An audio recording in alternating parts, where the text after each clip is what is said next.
বন্ধুগণ, আজকে বাসন্তী পুজো, অন্নপূর্ণা পুজো, চৈত্র নবরাত্রি তার সপ্তমী। আজকে আমি আজকের এই পবিত্র দিনে পৃথিবীর সর্বশ্রেষ্ঠ ধর্ম, পৃথিবীর সবচেয়ে প্রাচীন ধর্ম, যার আদি নেই অন্ত নেই, তার নামই হলো সনাতন। সেই সনাতন ধর্মের সমস্ত ভক্তমণ্ডলীকে রাষ্ট্রবাদী অভিনন্দন জানাই। আমার কখনো বিধায়ক, কখনো সাংসদ, কখনো মন্ত্রী, কখনো বিধায়ক তথা বিরোধী দলনেতা, এসব পরিচয় গৌণ। আমি পূর্বচড়া যুব গোষ্ঠীর একজন শুভাকাঙ্ক্ষী হিসেবে আমার এটা নিয়ে ৮-১০ বছর এদের কাছে আসা হয়ে গেল। গতবারে আমি এসেছিলাম বিশেষ উৎসাহ নিয়ে। অযোধ্যায় ভগবান রামচন্দ্রের যে মন্দির প্রতিষ্ঠা হয়েছে, প্রাণ প্রতিষ্ঠা ৪৯২ বছর পরে হিন্দুদের লড়াইতে, এবং হিন্দুদের অর্থে, সরকারি অর্থে নয়, এরাও ঠিক অবিকল রাম মন্দির তৈরি করেছিল গতবার। এবারেও এত দৃষ্টিনন্দন উজ্জয়িনীর মহাকাল মন্দির এবং রাধা মাধবের, শ্রীকৃষ্ণের যে সুন্দর প্রদর্শনী এবং রাধা মাধবের মূর্তিতে পুষ্পার্ঘ পূজার্চনা যে করার সুযোগ পেলাম, তার জন্য পূর্বচড়া যুব গোষ্ঠীর মানিকলাল দাস, আশিস মাইতি, অসীম মাইতি, সুরজিৎ দাস, অনির্বাণ মাইতি, সুজন পট্টনায়ক, কমলেন্দু মাইতি, তপন দাস, বিশ্বজিৎ গিরি, গৌর ধরা, আশিস পট্টনায়ক সহ সমস্ত বন্ধুদের আমি অন্তর থেকে কৃতজ্ঞতা জ্ঞাপন করি।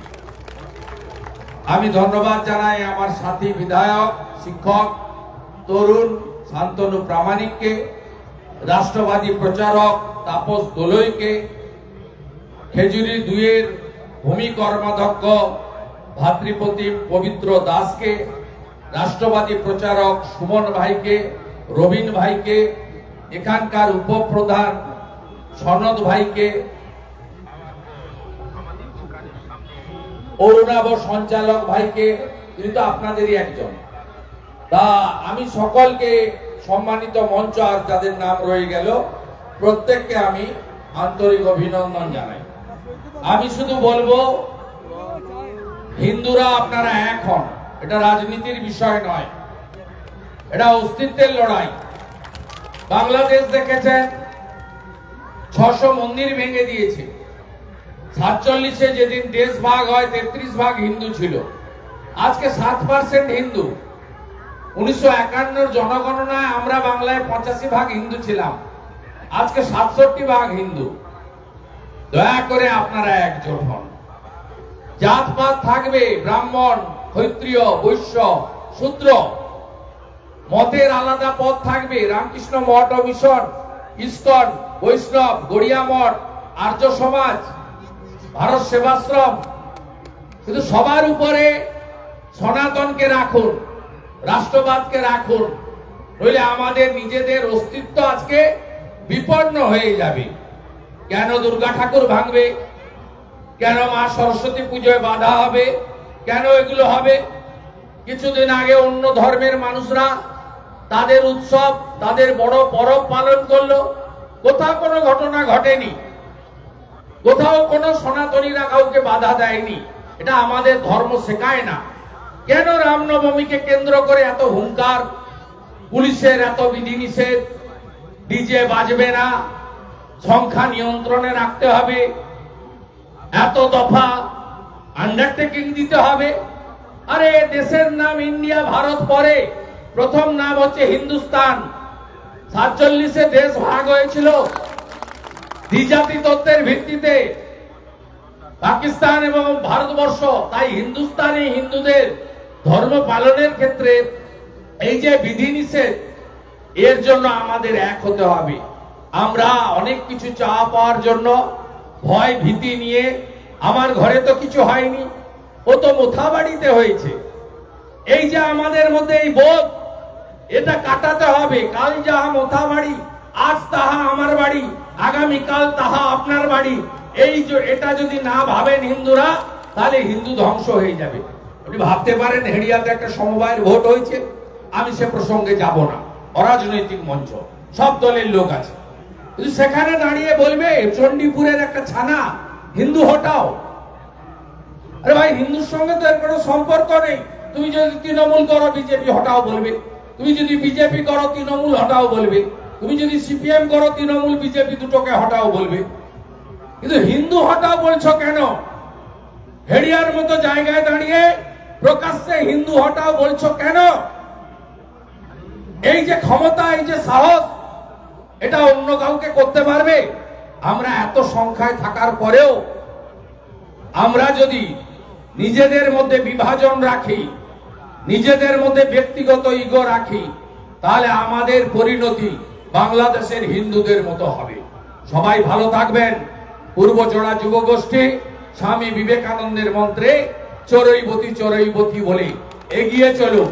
নিজ ধর্মে আস্থা, অপর ধর্মে শ্রদ্ধা, আর গর্ব করে বলুন আমি হিন্দু। এটা আমার কথা নয়, স্বামী বিবেকানন্দের কথা।